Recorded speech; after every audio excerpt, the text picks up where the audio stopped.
de nos échanges de ce matin, je pourrais dire, c'est que nous sommes tous très mobilisés, les uns et les autres, pour l'application de cette réforme généralisant la médiation de la consommation.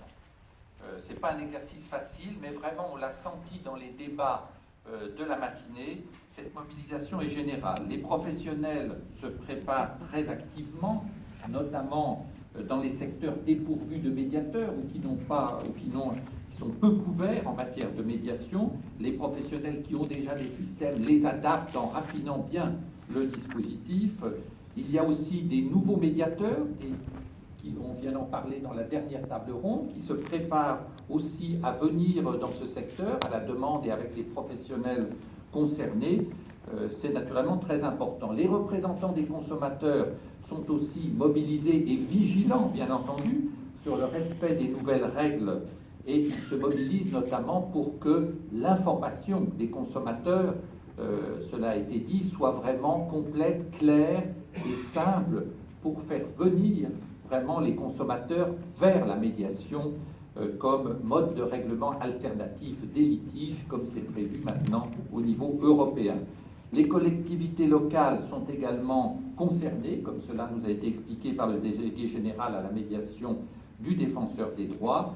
Donc un engagement général, une mobilisation vraiment très forte. Alors quels sont les points saillants? J'en ai relevé quelques-uns que je cite très rapidement, Madame la Ministre, avant de vous passer la parole.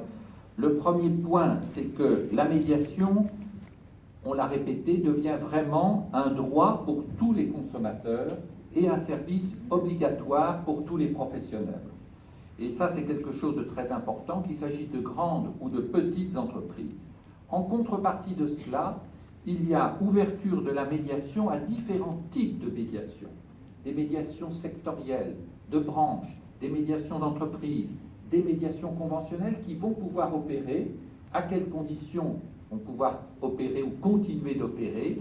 À condition, bien sûr, de respecter strictement tous les termes des textes en vigueur. Ça, ces termes sont très précis, doivent être respectés, bien entendu, et à condition qu'ils aient la qualification, la compétence, la formation. On en a longuement parlé tout à l'heure de ces questions de formation.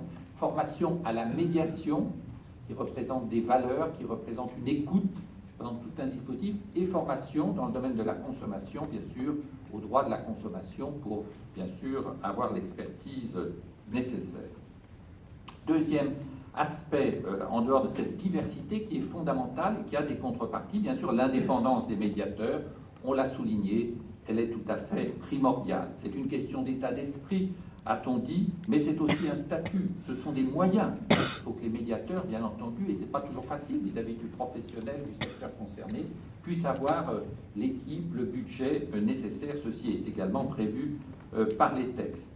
La médiation, elle est gratuite pour les consommateurs, elle a un coût pour les entreprises, on l'a dit, mais ce coût, c'est aussi un investissement, ne l'oublions pas. C'est quelque chose de très important, bien entendu, pour la qualité de service, l'image des entreprises. La médiation réduit les contentieux, elle apaise les relations, elle renforce la confiance.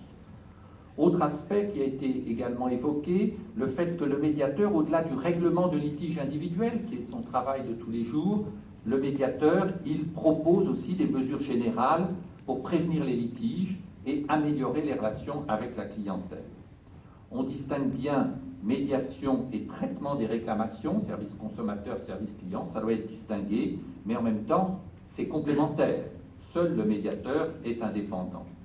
Un autre point, c'est que la médiation, c'est un process pragmatique. La médiation n'est pas une justice au rabais.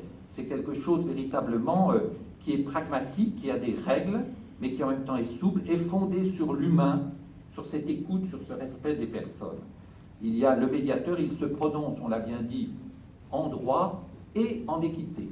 Pas uniquement en droit, pas uniquement en équité, en droit et en équité.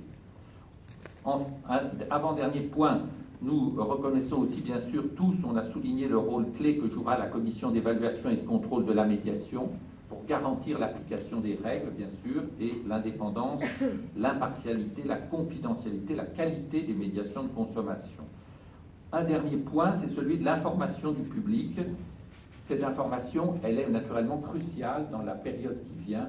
et elle doit mobiliser bien sûr toutes les parties prenantes, pouvoir public, consommateurs, professionnels, pour qu'en effet, à la fois le grand public, mais aussi les petites entreprises soient guidées sur ce qu'est la médiation, ce qu'elle apporte et l'intérêt qu'elle présente.